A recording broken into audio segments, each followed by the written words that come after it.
یہ صوم جو ہے کھانا پینا کچھ عرصے کے لیے روکنا، کچھ اور اپنی خواہشات پر قدغن لگانا، یہ گویا کہ ایک ایکسرسائز کے طور پر سامنے آئی سیلف کنٹرول کے لیے۔ لیکن اس سے اگلا مرحلہ آتا ہے،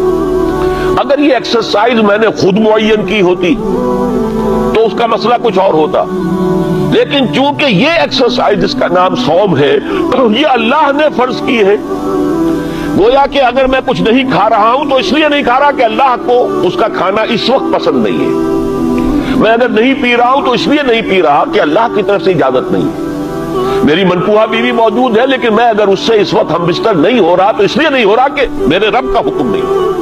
گویا کہ اب یہاں کیا معاملہ ہوا کہ خودی کو مضبوط کرو لیکن پھر اسے خدا کے سامنے جھکا دو۔ یہ جب انسان کی خودی مضبوط ہو، پہلا مرحلہ تو یہ ہے، اگر آپ کی خودی مضبوط نہیں ہے اور ایاک نعبد و ایاک نستعین اندر سے نفس کہہ رہا ہے کہتے رہو تم ایاک نعبد و ایاک نستعین، میں تو نہیں مانتا حکم،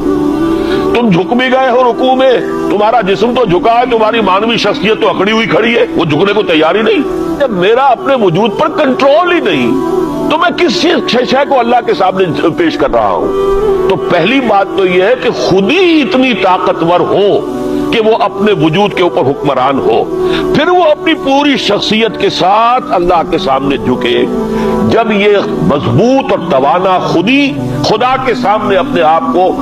گرا دیتی ہے، بچھا دیتی ہے، اس کا نام تقویٰ ہے، اللہ کا تقویٰ۔ تو گویا کہ ضبط نفس،